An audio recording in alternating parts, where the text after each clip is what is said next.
చెప్తున్నాడైనా April 19న తూర్పుగోదావరి జిల్లాలో జరిగింది.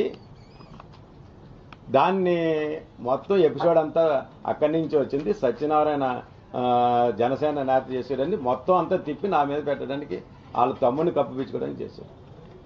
ఈ 3 సెక్టర్లో కూడా మీరు ఆన్ ద రికార్డ్ తీయండి. ఇదే దిల్ రాజు సోదరుడు శిరీష్ రెడ్డి ప్రకటించాడా లేదా? ఏమని ప్రకటించాడు? చాలా మంది డిస్ట్రిబ్యూటర్లు కొద్దిగా వ్యతిరేకిస్తే అందరూ ఆశ్చర్యపోయారు కూడా.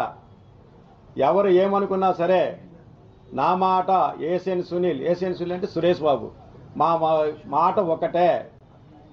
ఎవరు ఏమైనా పోయినా జూన్ 1 నుంచి థియేటర్లు బంద్ అని ప్రకటించింది ఆ వ్యక్తి శిరీష్ రెడ్డి. వాళ్ళ తమ్ముడిని కప్పుపించుకోవడానికి ఇది మొత్తం అంతా మా పార్టీ మీద నా మీద రుద్దడానికి ఇది అతను దుష్ట ప్రభావంగా చేశాడా లేదా? అది వాస్తవా కాదు? ఆన్ ద రికార్డులు తీయండి. 3 ఆటలను కూడా తొడగొట్టి మరీ చెప్పాడు శిరీష్ రెడ్డి. ఎట్టి పరిస్థితుల్లో 3 సెక్టార్లో ఈ 3 సెక్టార్ మీటింగ్లో కూడా 1వ తారీఖు నుంచి బంద్ చేస్తున్నాను. అది నిజం కాదా? ఇదంతా ఒక ఎత్తు.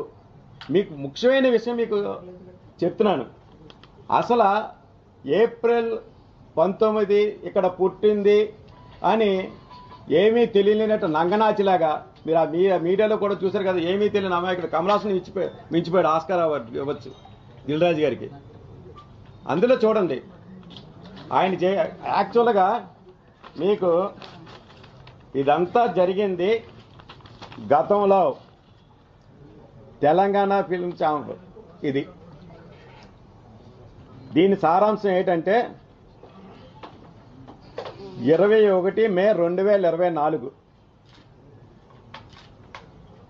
ఇందులో మీరు ఈరోజు అనగా 21 మే 2024 ఈ కింది పేర్కొన్న సభ్యులు మీటింగ్లో పాల్గొని ఉన్నారు. మొట్టమొదటి పేరు ఎవరు? శిరీష్ రెడ్డి గారు. ఎవరు శిరీష్ రెడ్డి గారు అంటే దిల్రాజు తమ్ముడు. దిల్రాజు తమ్ముడు. ఇతను తప్పించడానికే నా మీద పెట్టాడు. చూసుకోండి, ఇది దిల్రాజు తమ్ముడు. తర్వాత రెండో వ్యక్తి ఎవరు? సునీల్, ఏషియన్ ఫిలిమ్స్ సునీల్ గారు. ఈయన ఎవరు? సునీల్ గారు అంటే ఏషియన్ ఫిలిమ్స్ సునీల్ అంటే సురేష్ బాబు ఇద్దరు పార్ట్నర్స్. సురేష్ బాబు ఇద్దరు పార్ట్నర్స్. వీళ్ళంతా కలిసి ఈ మీటింగ్లో ఎగ్జిబిటర్ అందరూ మనుగడ కోసం చర్చించడం జరిగింది. సినిమా థియేటర్ మూత పడకుండా కాపాడుకోవడానికి మాలో మేము తీసుకున్న నిర్ణయం.